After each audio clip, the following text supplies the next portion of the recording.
Selamat siang, salam sejahtera bagi kita semuanya. Shalom, Om Swastiastu, Namo Buddhaya, salam kebajikan. Yang saya hormati Bapak Menko PMK, Pak Menteri Dalam Negeri, Wamen Kementerian Agama,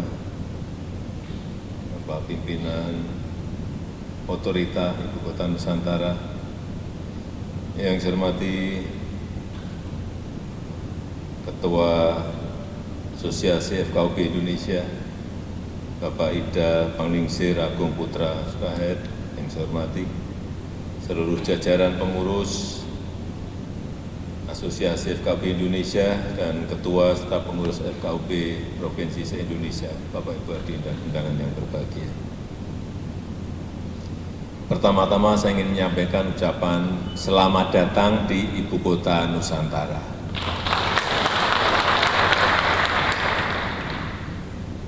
Kota ini ke depan akan menjadi kota hijau dengan emisi paling rendah. Supaya Bapak Ibu tahu, di sini air quality index-nya, indeks kualitas udaranya itu di angka 6. Padahal maksimal itu 50. Maksimal 50, tapi di sini hanya 6. Dan di Jakarta kira-kira hariannya 190. Bukan hanya di Jakarta, di Jabodetabek atau di Jawa rata-rata sudah di atas 400, di atas 100. Inilah gambaran kota masa depan, kota hijau dengan emisi rendah, kota yang ramah karena banyak ruang terbuka hijaunya. Dan saya sering bercerita kalau pas dapat tamu Perdana Menteri atau Presiden dari negara lain, baik masuk ke Istana Bogor, baik masuk ke Istana Jakarta, atau saya terima di Yogyakarta, di Istana Yogyakarta, selalu tamu kita itu kagum. Istananya bagus, gedungnya bagus. Saya kadang-kadang mikirin mau saya jawab apa. Indah, tapi ini bukan buatan kita, buatan kolonial Belanda. Mau saya sampaikan apa adanya kok juga enggak, kita merasa inferior gitu ya. Jadi, itulah perasaan saya kalau pas ketemu dengan dipuji tapi saya nggak bisa apa-apa, nggak bisa menjawab apa ya dipuji itu, karena saya tahu mereka juga tahu itu bukan kita yang bikin gitu. Saya kan nggak tahu dia nyindir atau dia memang benar-benar ingin menyampaikan kekagumannya. Ya, nebaknya kan sulit. Itulah kenapa gagasan pindah ibu kota ini sudah muncul sejak tahun 50-60-an di era Bung Karno, yang saat itu akan memindahkan ke Palangkaraya. Tapi 2014 setelah saya dilantik, saat itu saya perintahkan pada Pak Penas untuk mengkaji lagi, coba cek lagi titik-titik mana yang memungkinkan untuk kepindahan. Dan selama 4 tahun, 5 tahun, kajian itu selesai, ada pilihan-pilihan di Palangkaraya, di Kalimantan Selatan, di Mamuju, kemudian di Kalimantan Timur, di IKN ini. Kemudian kita putuskan di sini. Tapi yang saya setelah ini selesai, istananya, kemudian gedung Menko-nya juga hampir selesai. Saya senang bahwa yang mengerjakan 100% adalah putra-putri terbaik kita semuanya. Bahannya ya, hampir 99% dari bahan lokal semuanya. Memang tidak ada unsur-unsur yang lain.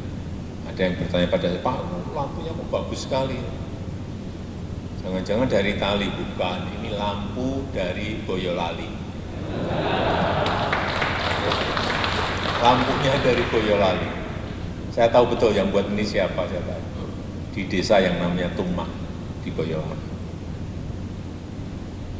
Jadi ya inilah istana sebuah negara besar yang namanya Indonesia.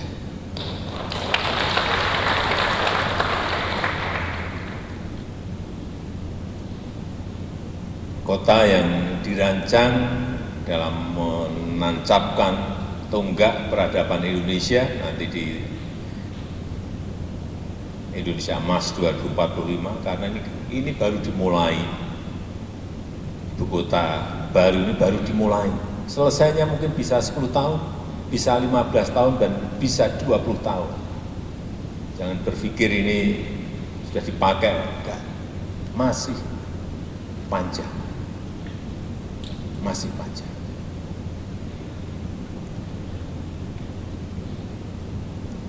Tapi ini memang dirancang sejak awal, tidak hanya untuk mewujudkan pembangunan, memperlihatkan peradaban baru kita, baik dalam pola pikir, dalam semangat kerja, dengan cara-cara kerja baru, tapi juga memfasilitasi kebersamaan dan kerjasama. Kota yang terbuka, kota yang inklusif untuk semua golongan, kota yang dibangun dari kemajemukan kita, dan kota yang hidup dari banyak interaksi-interaksi sosial yang kita lihat di negara kita. Kita juga ingin IKN menjadi kota global, tapi juga kota majemuk yang mampu memberikan kontribusi signifikan dalam memperkokoh kerukunan dan merawat kebinekaan kita sebagai sebuah bangsa besar.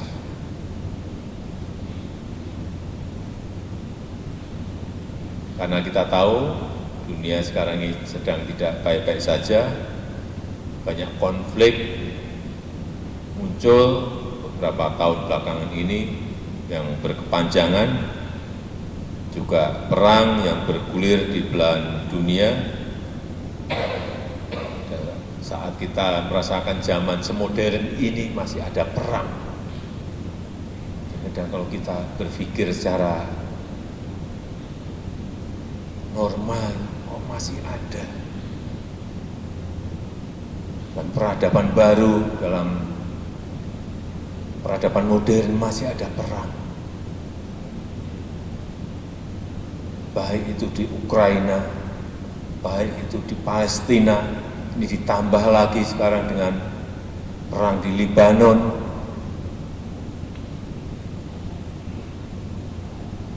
Sehingga membuat yang namanya persatuan, yang namanya kerukunan, yang namanya toleransi, itu merupakan hal yang sangat berharga,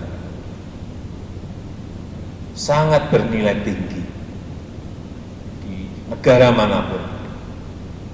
Dan kita patut bersyukur di Indonesia nilai-nilai tersebut, kerukunan, toleransi, persatuan, masih bisa terawat dengan sangat baik. Ini juga berkat kontribusi besar Bapak Ibu sekalian yang hadir di sini. FKUB, Asosiasi FKUB, yang ini adalah warisan berharga bangsa kita yang terus harus kita pupuk, kita upayakan bersama, baik dengan mengedepankan dialog, baik dengan menanamkan rasa toleransi sejak dini, serta memupuk nilai-nilai moderasi beragama. Saya sangat menghargai, mengapresiasi peran FKUB selama ini dalam menjaga suasana yang damai, suasana yang harmonis, suasana rukun, sehingga persatuan dan kesatuan kita sebagai bangsa terawat baik dan terus terjaga. Ke depan, saya mengajak kita semuanya untuk terus menjaga situasi yang kondusif ini. Saya tahu seperti yang tadi disampaikan oleh Bapak Ketua, masih ada konflik kecil-kecil, masih ada perselisihan kecil-kecil, tapi sekecil apapun, utamakan segera dibuka ruang dialog agar tidak membesar dalam suasana kebersamaan. Karena kita tahu negara di dunia ini yang paling majemuk ya Indonesia. sukunya, agamanya, adat istiadatnya, budayanya. Jika ada isu yang berpotensi memecah belah, segera, sekecil apapun, segera luruskan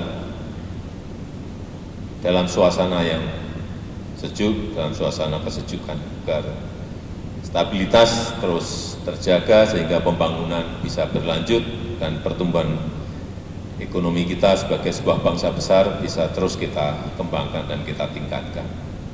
Tidak akan mungkin sebuah negara dalam posisi konflik, dalam posisi yang tidak bersatu bisa membangun dengan baik. Nggak ada, rumus itu nggak ada. Negara bisa membangun kalau stabilitas politik, stabilitas ekonomi, stabilitas sosialnya bisa terjaga dengan baik. Dan kita akan menghadapi dua event besar ke depan. Di 20 Oktober akan ada transisi kepemimpinan nasional dari pemerintah sekarang ke pemerintah baru yang dipimpin oleh Bapak Prabowo Subianto, dan juga November akan ada transisi kepemimpinan di daerah, baik itu pilihan gubernur, pilihan bupati, pilihan wali kota, ada di 508 kabupaten kota dan 37 provinsi. Ini adalah perhelatan besar yang juga akan berdampak besar bagi negara kita, sehingga saya minta FKUB juga memberikan perhatian terhadap soal-soal yang berkaitan dengan Oktober maupun yang November. Terakhir, saya berharap semoga kita bersama dalam menjaga persatuan, menjaga kerukunan, dalam menghantarkan bangsa kita mewujudkan cita-cita Indonesia emas betul-betul bisa kita wujudkan bersama-sama. Saya rasa itu yang ingin saya sampaikan dalam kesempatan yang kali ini. Sekali lagi saya sangat menghargai, mengapresiasi upaya-upaya yang telah FKUB lakukan di daerah, baik kabupaten kota maupun provinsi, juga di asosiasi FKUB, dan ini merupakan kontribusi besar Bapak Ibu sekalian terhadap bangsa dan negara yang kita cintai. Terima kasih. Saya tutup. Wassalamualaikum warahmatullahi wabarakatuh.